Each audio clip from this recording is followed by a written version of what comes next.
یہ جو قرآن مجید کی میں نے ابھی آیت پڑھی، اللہ ہمیں جھنجھوڑ رہا ہے کہ جن لوگوں کے اوپر میرا فضل ہوا ہے تم ان سے حسد کر رہے ہو، میری عطاؤں کے اوپر، میری تقسیم کے اوپر۔ اور یہ جو آیت کا شان نزول ہے یہ یہودیوں کے بارے میں ہے۔ کسی سے جلنا، کسی سے حسد کرنا یہ یہودیوں کی عادت ہے، یہ مسلمانوں کی عادت نہیں۔ مسلمان جو ہیں وہ رشک کرتے ہیں، اگر کسی بھائی کو اللہ نے دولت دی ہے وہ خوش ہوتے ہیں، اور اگر کسی بھائی کی عزت ہے تو وہ دیکھ کے خوش ہوتے ہیں۔ کسی بھائی کو کامیابیاں مل رہی ہیں وہ اس پہ خوش ہو رہے ہیں۔ لیکن یہودیوں کی عادتیں کیا ہیں کہ ان کے دل میں جلن ہے، وہ حسد کرتے ہیں۔ حضرت زکریا علیہ السلام نے جب سیدہ مریم کے پاس بے موسم پھل دیکھے ان کے دسترخوان پہ، تو حضرت زکریا حاسد ہوئے یا انہوں نے رشک کیا ہے؟ یوں نہیں کہا کہ یہ پھل کیوں آئے ہوئے ہیں ان کے پاس، اس بچی کے پاس۔ کیا اللہ کے حضور عرض کی ہے کہ جو رب حضرت مریم کو بے موسم پھل دے سکتا ہے وہ حضرت زکریا کو بے موسمی اولاد کیوں نہیں دے سکتا؟ یہ قوم کو کامیابی کا معیار حضرت زکریا نے بتایا ہے کہ جب کسی کو نعمت مل رہی ہو، اور بظاہر انسان کو لگتا ہے کہ یہ بندہ تو اس قابل نہیں تھا جتنا اس کو عہدہ دے دیا گیا ہے، لیکن وہ اللہ تعالیٰ کی طرف سے ہے۔ تو حضرت مریم چونکہ اس وقت بالکل معصوم تھی اور وہ چلنے پھرنے کے قابل ہی نہیں تھی، وہ تو پنگوڑے میں تھی، لیکن اس کے قریب جو ہے بے موسم پھل رکھے ہوئے، تو حضرت زکریا نے دیکھا یہ بچی خود تو نہیں لا سکتی، تو یہ پھل کہاں سے آئے؟ یہ ہمیں سکھایا کہ آپ نے حسد نہیں کرنا، آپ نے رشک کرنا ہے۔ اگر کسی بھائی کو عزت مل رہی ہے آپ خوش ہو جائیں، یا اللہ اس کی عزت میں اور اضافہ کر دے، اس کے صدقے سے مجھے بھی عزت عطا فرما دے۔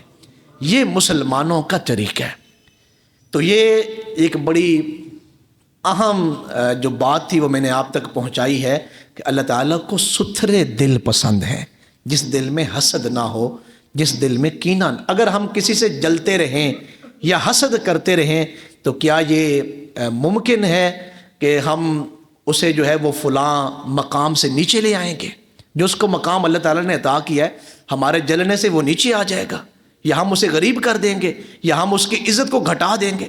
ہمارے ہاں کئی خواتین جو ہے آگے پیچھے جاتی ہیں، کوئی ایندا کوئی علاج کرو جی، یہ تو دن بدن جو ہے وہ ترقی بہت زیادہ کر رہے ہیں۔ یہ جو تعویذ دھاگے کا کام ہے، ہمارے پاس بھی لوگ آتے ہیں تو ان کا پہلا نظریہ لوگ ہمیں دیکھ نہیں سکتے، لوگوں سے ہمارا دیکھا نہیں جاتا، لوگ ہمیں کھاتے ہوئے نہیں دیکھ سکتے، لوگ ہمیں سوکھا نہیں دیکھ سکتے۔ یہ اس قدر بیماری پھیل گئی ہوئی ہے کہ آپ کسی بندے کے پاس بیٹھیں وہ یہ داستانیں آپ کو سنائے گا، اور اللہ تعالیٰ نے اس کے بارے میں سختی سے منع فرمایا، وَمِن شَرِّ حَاسِدٍ إِذَا حَسَدَ۔ ہمارے آقا کریم علیہ السلام نے، حالانکہ حضور تو معصوم ہے، سب سے بہترین جو دل ہے وہ تو حضور علیہ السلام کا دل ہے، وہ تو اس سے محفوظ بھی ہیں، معصوم بھی ہیں، لیکن اس کے باوجود تعلیم امت کے لیے حضور علیہ السلام حسد سے پناہ اللہ کے حضور طلب کر رہے ہیں کہ مجھے حسد سے پناہ چاہیے۔ تو اس لیے اگر آپ زندگی میں سکون چاہتے ہیں اور پھر کامیابیاں چاہتے ہیں تو جو لوگوں کو نعمتیں مل رہی ہیں اس پہ رشک کرنا شروع کریں اور ان پہ خوش ہونا شروع ہو جائیں۔ اللہ کی قسم ہے اللہ تعالیٰ آپ کو بھی عظمتوں سے نواز دے گا۔ سیدنا صدیق اکبر حضور علیہ السلام کی خدمت میں حاضر تھے، تو یوں آپ نے گھٹنا مبارک حضور علیہ السلام کے مبارک گھٹنے کے ساتھ جوڑا ہوا تھا، تو مسجد جو ہے بھری ہوئی تھی۔ مولا کائنات تشریف لائے، حضرت علی تشریف لائے۔ اب حضرت مولا علی چونکہ حضور علیہ السلام کے قریب بیٹھنے والے تھے، اب وہ قریب جگہ ڈھونڈ رہے ہیں، قریب جگہ نہیں، تو سیدنا صدیق اکبر نے آواز دی حضرت مولا کائنات کو۔ حضرت مولا کائنات جب تشریف لائے ہیں تو صدیق اکبر پیچھے ہو گئے اور اپنی جگہ پر حضرت شیر خدا کو بٹھایا ہے۔ تو حضور علیہ السلام اس منظر کو دیکھ رہے تھے تو حضور مسکرائے، مسکرا کے حضور نے ایک جملہ فرمایا، صدیق اکبر سے فرمایا صدیق کان قریب کریں۔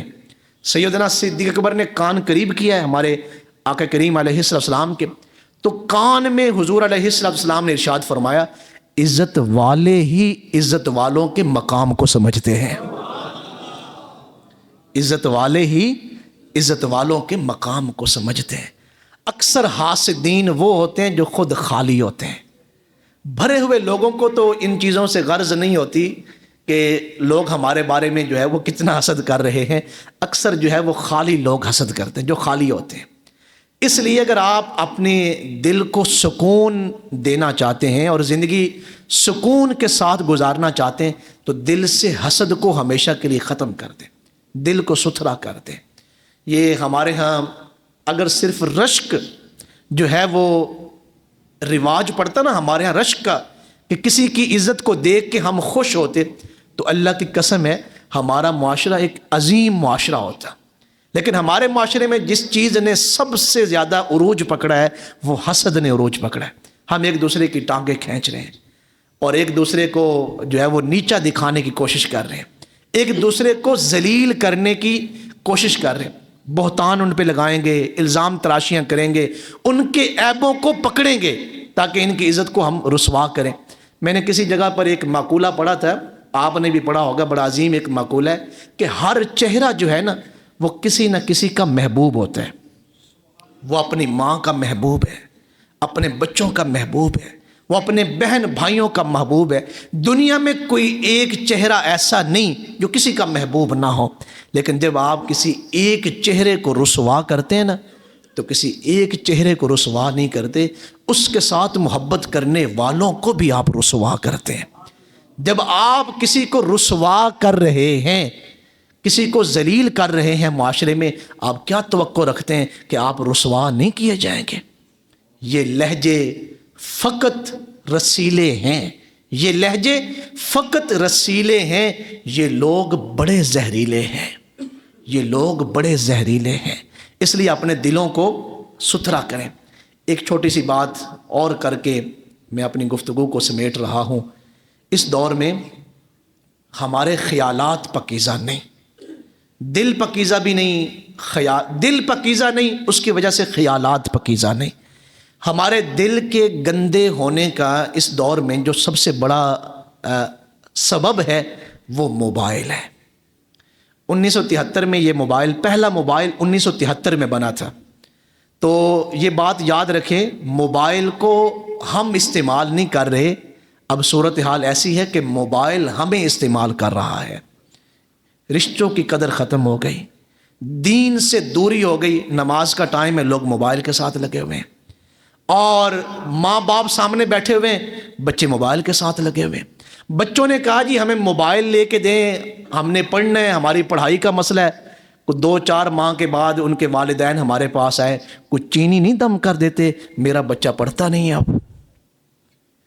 تو وہ موبائل پہ کس چیز کے عادی ہو گئے؟ گیمز کے عادی ہو گئے, مختلف فلموں اور ڈراموں کے وہ عادی ہو گئے. ان کا کتاب کی طرف دھیان ہی نہیں ہے. اسکول بچے جا رہے ہیں, کالج جا رہے ہیں, لیکن پڑھائی نہیں کر رہے. یہ جو ہمارے ہاں پیپر وغیرہ ہوتے ہیں, کتنی ہزاروں کی تعداد میں بچے فیل ہو جاتے ہیں, حالانکہ والدین تو ساری سہولتیں دے چکے ہوتے ہیں, اچھے اسکول, اچھی اکیڈمی اور موبائل اور ساری چیزیں دیتے ہیں, پھر وہ فیل کیسے ہو جاتے ہیں؟ دھیان موبائل کی طرف ہے. موبائل نے ہماری پاکیزگی کو جو ہے وہ گندا کر دیا.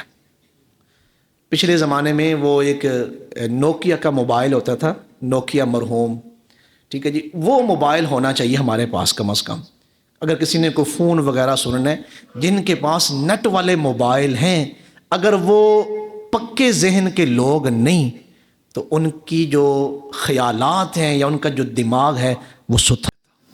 اس لیے اس موبائل کے استعمال کو بھی کم کریں.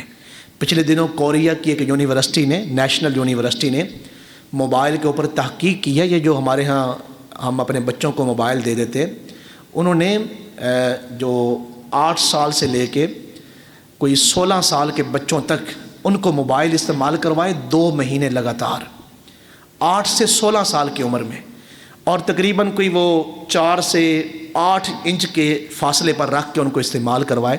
جب 2 ماہ گزرے تو یہ تقریباً انہوں نے 12 بچے اس پہ سلیکٹ کیے تھے, ان کے اوپر وہ تجربہ کر رہی تھی ان کی میڈیکل کی ٹیم اس یونیورسٹی کی, کورین نیشنل یونیورسٹی کی.